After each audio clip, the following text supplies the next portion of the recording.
नमस्कार बंधुगण। भगवान केतेबेले काहाकू केउं परिस्थिति रे केउं रूपरे दर्शन देबे ताहा कहि हेबो नाही। तेणु भगवानଙ୍କ पाद तळे सर्वदा मन लगेई रखन्तु। आपणकर दिन सुखमय हेउ। तेबे आजि आसन्तु शुणिबा पूर्व काଳରେ घटी जाइतिबा गोटे कुनी झियर जीवनर कहानी। बहु वर्ष पूर्वे गोटे गाँव रे छोट झियटीए ता माँ साथी रहुतिला। ता बापांकर मृत्यु घटी सारितिला। विधवा माँ मूल्य लगी मजूरी करे दिन अतिबाहित करथिले। सेही छोट झियटी कृष्ण भगवानंकर जणे परम भक्त थिला। प्रतिदिन पूजा करुथिला। गुणगुण होई भगवानंको भजन गाउथिला। नाम मध्य जप करुथिला। दिने सकाळ समय रे झियटी ता माँ को कहूची स्वप्न रे भगवान कहिचंती से आज आम घर को अतिथि रूपे आसीबे। एकथा सुनी माँ टिके हसी देई ता कथा को ध्यान देले नाही। भाबिले छोट पिला मन को जहा आसुची से कहूची। चिता समय चलीथिला। झियटी पुणी ता माँ को कहिला सतरे आज आम घर को भगवान आसीबे माँ। ठीक सेही समय रे तांको घर कबाट रे केही जणे ठक ठक शब्द कला। माँ कबाट खोले देखिले आखपाखरे केही नथिले। तळे देखिले किछि लेखा थिबा खंडे कागज पडिछि। कागज को नेई झियो को देई कहिले कोन लेखा हेछि पढिकि टिके सुणैलो झियो। तेबे सेही गोटिए कथा लेखा हेछि आजी मु तुम घर को आसीबी। माँ भाविले केही जणे निश्चय मजाक करुथिबो नहेले भगवान कोन सतरे काहा घर को आसंती जे आम घर को आज आसी जिबे। शीत समय चलीथिला। झियटी पुणी ता माँ को कहिला सतरे आजी आम घर को भगवान आसीबे। ठंडा जर लागुची आउ मो पाखरे भल कम्बल भी नाही। प्रभु श्री कृष्ण को कौन देवी घड़े हेबा पई। स्वप्न रे मो कृष्ण मते कहिचंती मो हाथरू लड्डू खाइबे। शीघ्र चलो आमे बाजार को जिबा। प्रभु आसीबा आगरू हमकु सब जिनिस नहीं घरे पहुंचीबार अछि। माँ कहिले सकाळ समय रोसी गोटे कथा को नहीं जिद्दी करे बसिची। केवल झियर मन को कष्ट हेबो भाबी मजूरी करे जहा पैसा संचिथिले सबुतक साथी रे नहीं तरतर होई माँ झियो बाजार को बाहरी गले। बाजार रे पहुंची झियो प्रथमे कृष्ण खाइबे कही मिठा लड्डूर गोटे डब्बा किनिला। भगवान बसिबे कही गोटे चटेई किनिला। कृष्ण को थंडारे ज्वर होइचिबो कही दकानी पाखरु गोटे कंबल किनिला।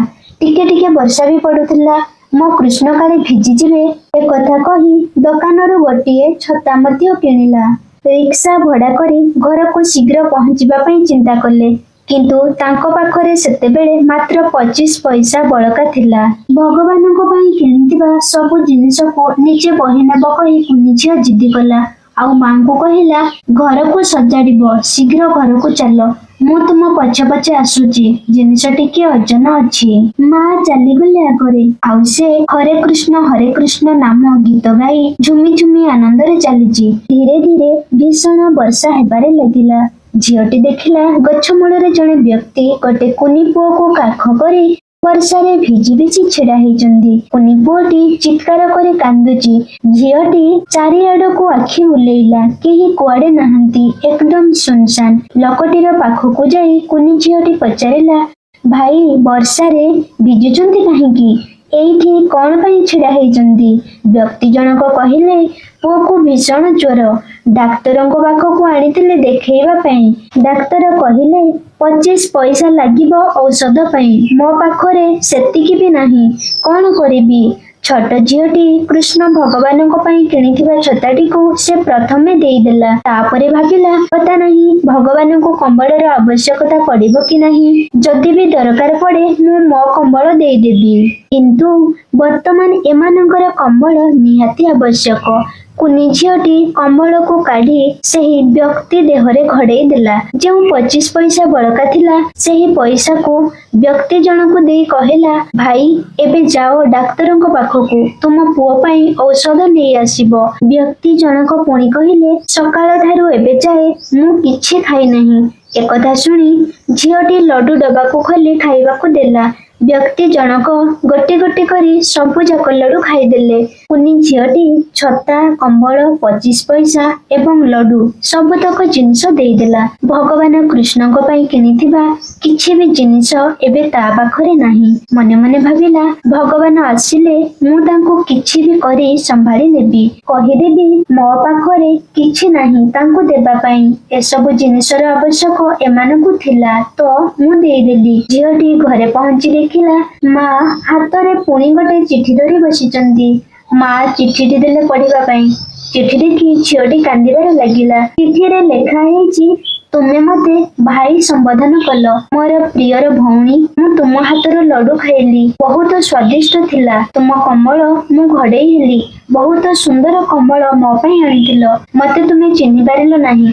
କହିଥିଲି ନା ମୁଁ ଆସିବି, ତୁମ ହାତରୁ ଲଡୁ ଖାଇବି। ଚିଠିଟି ରଖି ଝିଅଟି ଦୌଡ଼ି ଦୌଡ଼ି ଯାଇ ସେହି ଗଛ ମୂଳରେ ପହଞ୍ଚିଲା।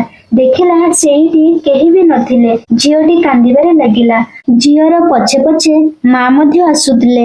ଝିଅକୁ କାନ୍ଦୁଥିବାର ଦେଖି ମା କହିଲେ, ମୁଁ ତ ଆରମ୍ଭରୁ କହିଛି ଭଗବାନ କେବେ ହେଲେ ଆସିବେ ନାହିଁ। ତୁ ମୋ କଥାକୁ ବୁଝିଲୁ ନାହିଁ। ଝିଅଟି ଉତ୍ତର ଦେଲା, କୃଷ୍ଣ ଆସିଥିଲେ, ମୋ ହାତରୁ ଲଡୁ ବି ଖାଇଲେ, କିନ୍ତୁ ମୁଁ ଅଭାଗିନୀ, ତାଙ୍କୁ ଚିହ୍ନି ପାରିଲି ନାହିଁ। ଝିଅଟି ଗୋଟି ଗୋଟି କରି ସବୁ କଥା କହିଲା। ମା କହିଲେ, କିଛି କଥା ନାହିଁ। ତୁ ଯେଉଁ ରୂପରେ ତାଙ୍କୁ ଦର୍ଶନ କରିଛୁ ସେଇ ଛବି ତୁ ତ ମନରେ ବସେଇ ରଖ। ସବୁଠୁ ଭଲ କଥା ହେଲା ଆମର ଛୋଟ ମୋଟ ସେବାକୁ ପ୍ରଭୁ ଶ୍ରୀକୃଷ୍ଣ ସ୍ୱୀକାର କରିଛନ୍ତି।